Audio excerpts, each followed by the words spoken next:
Assalamualaikum warahmatullahi wabarakatuh. Bismillah, alhamdulillah, assalatu wassalamu ala rasulillah Sayyidina Muhammad bin Abdillah wa ala alihi wa ashabihi wa mawalah amma ba'du.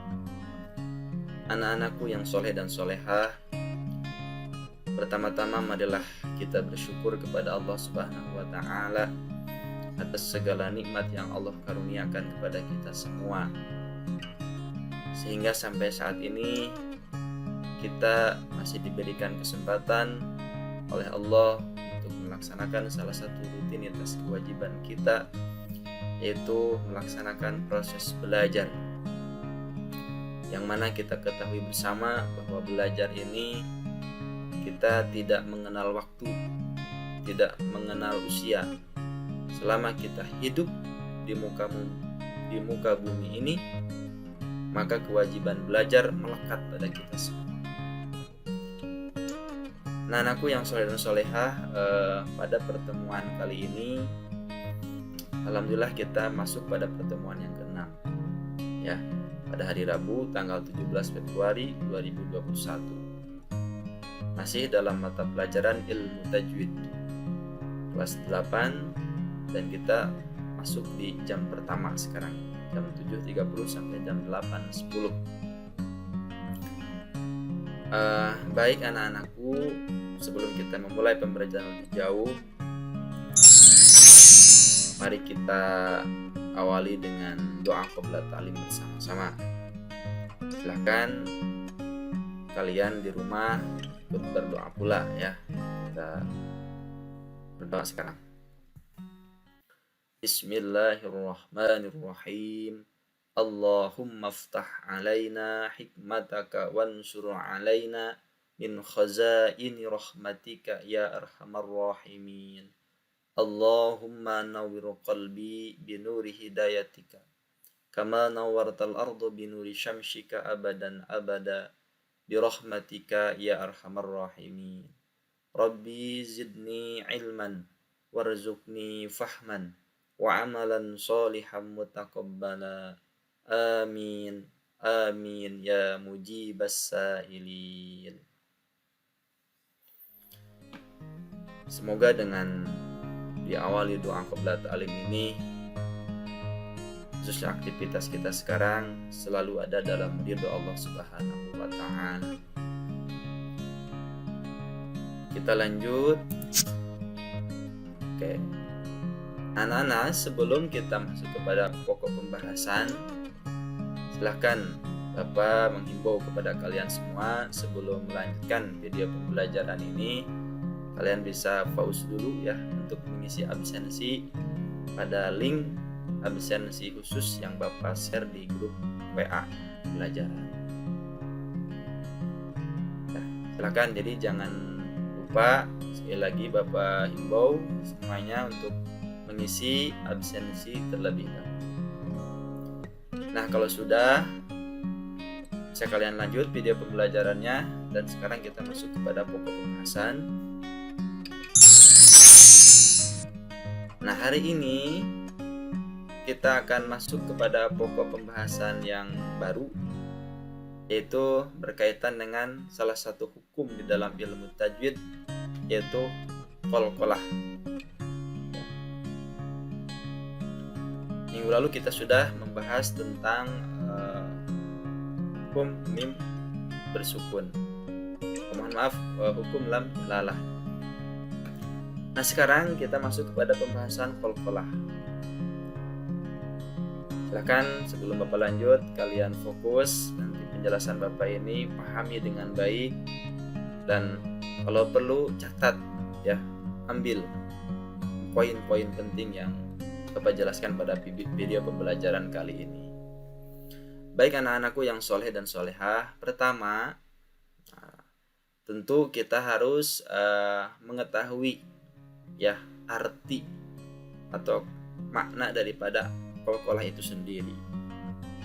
Oke, bisa kalian pahami di sini.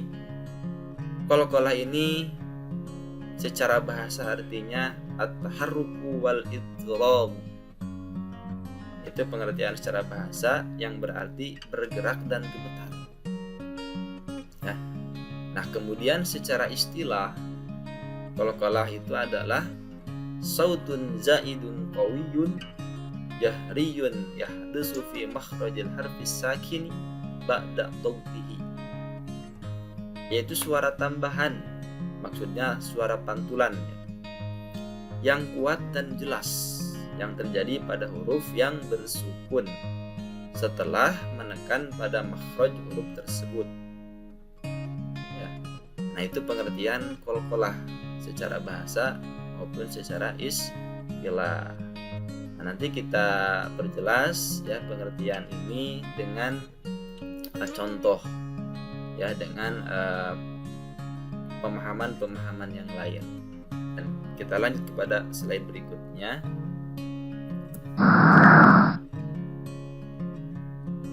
Nah, kita masuk kepada huruf-huruf qalqalah. Huruf-huruf qalqalah mungkin kalian sudah pada tahu ada 5. Ya, yang pertama huruf qaf, yang kedua huruf qa, yang ketiga huruf ba, yang keempat huruf jim, dan yang kelima huruf dal.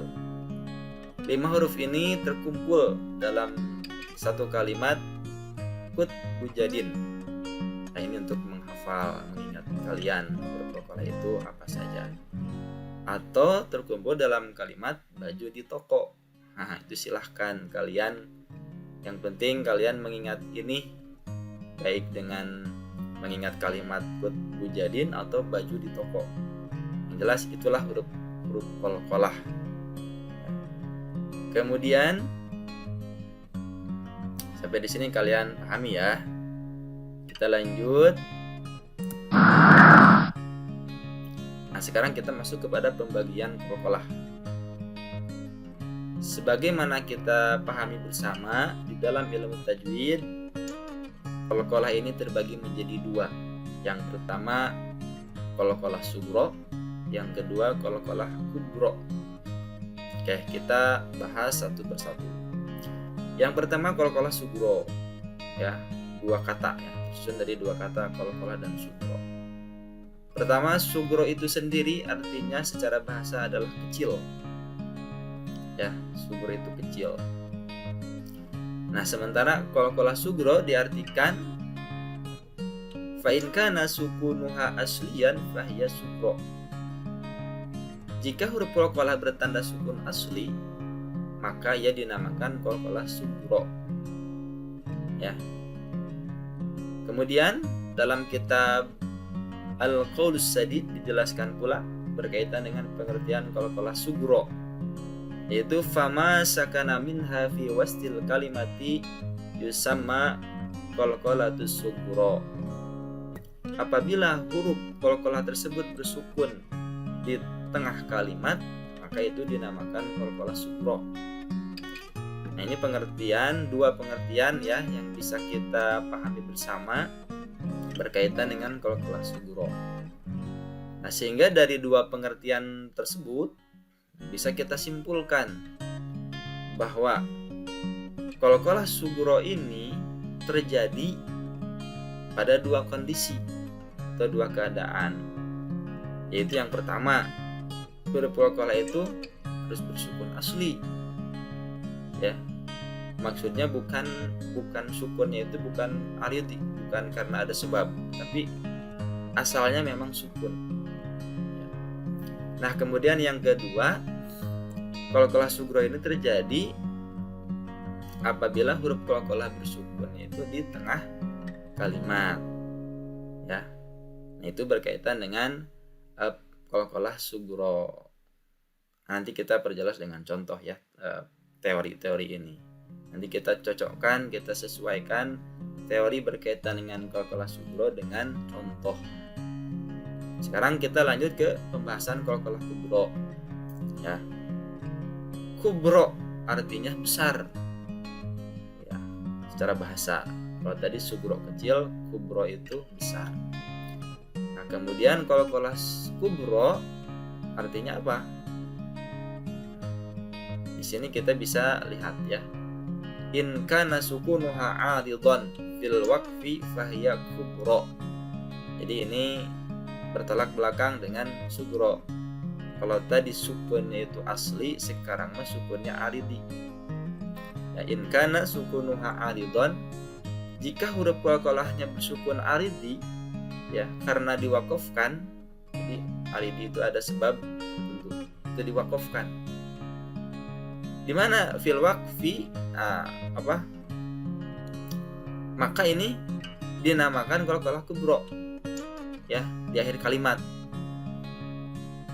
Lagi, jadi qalqalah kubro ini apabila huruf qalqalahnya itu sukunnya sukun aridi, yaitu karena wakaf, dan memang biasanya kita temukan di akhir kalimat, maka itu dinamakan qalqalah kubro. Kemudian masih dalam kitab yang sama dijelaskan, kitab Al-Qaulus Sadid, berkaitan dengan pengertian qalqalah kubro, yaitu wama sakana minha fi akhiril kalimati yusamma qalqalatu kubro. Nah, apabila huruf qalqalah tersebut bersukun di akhir kalimat, maka dinamakan qalqalah kubro. Kalau sugro tadi berada di tengah kalimat, sementara kubro berada di akhir kalimat. Ya. Nah, sehingga dari dua pengertian qalqalah kubro tersebut bisa kita simpulkan. Yang pertama, huruf qalqalah kubro itu harus bersukunnya aridi karena diwakafkan. Jadi qalqalah kubro itu terjadi apabila yang pertama, huruf qalqalahnya sukunnya sukun aridi karena diwakafkan. Bukan sukunnya itu bukan sukun asli, tapi karena wakaf, ya.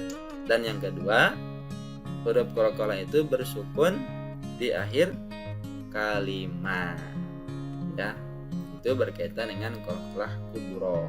Nah, sekarang mari kita pahami dengan contoh perjelas, ya. Di sini sudah jelas perbedaannya, ya. Dari teori yang tadi kalian pahami, ada perbedaan antara qalqalah sugro dengan qalqalah kubro. Oke, bisa dilihat yang pertama, contoh yang pertama qalqalah sugro dulu. Yang terletak pada huruf qaf nih. Ini terdapat dalam surat kedua ayat 3 dalam kalimat razaqnahum, ya. Ini fokusnya pada huruf qaf yang bersukun. Ya, tadi kan kata Bapak bahwa qalqalah itu terjadi pada huruf qalqalah yang bersukun, ya. Ini yang contoh yang pertama, kalimat razaqnahum, huruf qaf yang Bapak kasih warna kuning. Nah, itu ada pantulan, ya. Jadi suaranya harus ada tekanan yang kuat, ya, yang jelas pada huruf qaf sukunnya ini. Razaqnahum. Nah, kemudian huruf to, yatma'una.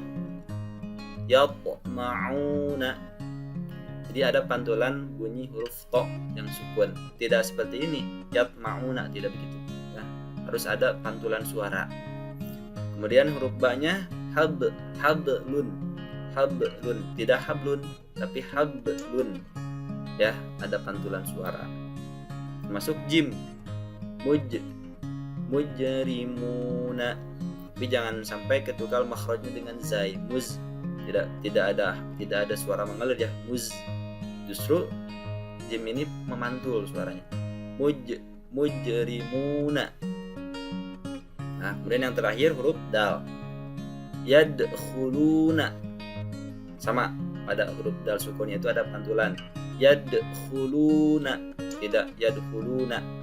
Memang itu perlu hati-hati, ya, perlu hati-hati terutama dalam ketika kita sedang baca Al-Quran. Jadi ketika kita menemukan huruf-huruf qalqalah, qaf, to, ba, jim, dan dal, atau kut bujadin, atau tadi baju di toko, maka huruf-huruf tersebut ketika sukun harus ada pantulan suara, ya, baik di tengah ataupun di akhir sukunnya itu. Nah, kalau yang di tengah ini yang kita sebut dengan qalqalah sugro. Sekarang kita masuk pada contoh-contoh qalqalah kubro. ya. Hurufnya sama, huruf qaf, to, ba, jim, dan dal. Oke, yang pertama, nah, ini lihat perbedaannya. Kalau qalqalah sugro itu huruf qalqalahnya ada di tengah kalimat, ya. Pada kalimat rozaqnahum itu satu kalimat, ya.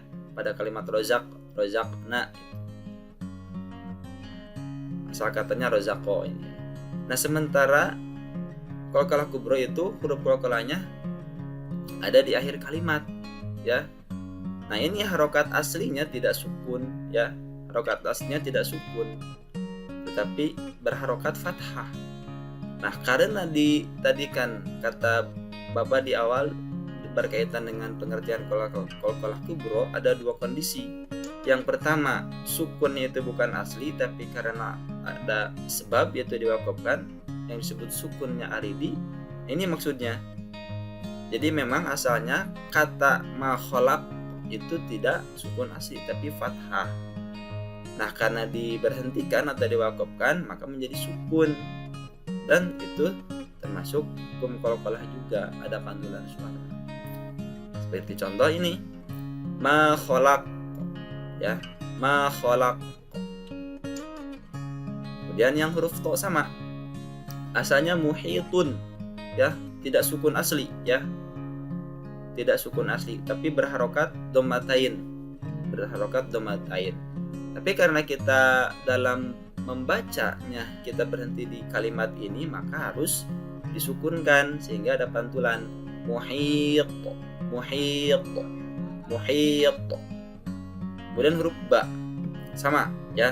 Ini ba-nya harokatnya asalnya kasrotain, ya, tapi karena kita sukunkan, kita wakafkan sehingga menjadi harokat sukun, maka harus ada pantulan hisab. Ini ada pada surat ketiga ayat 27, ya.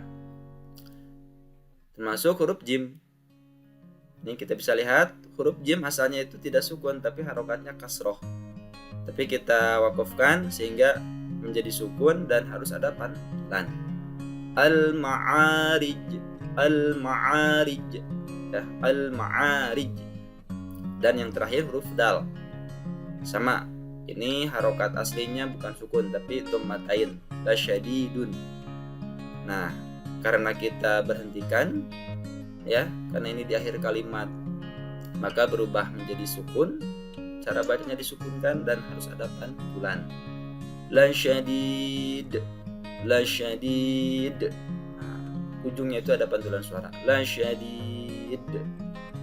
Ini terdapat dalam surat ke-100 ayat 8. Nah, itulah anak-anakku yang soleh dan solehah, penjelasan singkat berkaitan dengan qalqalah, ya. Bisa kalian nanti simpulkan sendiri qalqalah itu pengertiannya apa, kemudian huruf qalqalah apa saja, termasuk pembagian qalqalah, ya, ada berapa, dan pahami contoh-contoh. Ini hanya contoh saja, ya. Di dalam Al-Quran banyak, ya, yang ayat Quran yang di dalamnya ada hukum qalqalah. Nah, itulah anak-anakku yang soleh dan solehah yang bisa Bapak jelaskan pada video pembelajaran kali ini. Mudah-mudahan bermanfaat dan Bapak harap kalian bisa mengambil poin-poin penting, terutama bisa memahami, dan yang paling utama lagi bisa mempraktekkan. Manakala kita membaca Al-Quran, maka hukum qalqalah pun menjadi perhatian kita, biar kita terhindar dari kesalahan membaca. Nah, mari kita tutup video pembelajaran kita kali ini dengan sama-sama adalah alhamdulillahirabbil alamin, subhanakallahumma wa bihamdika asyhadu an la ilaha illa anta astaghfiruka wa atubu ilaik. Syukran jazilan ala husni ihtimamikum, dan sampai jumpa di video pembelajaran selanjutnya. Bapak akhiri, assalamualaikum warahmatullahi wabarakatuh.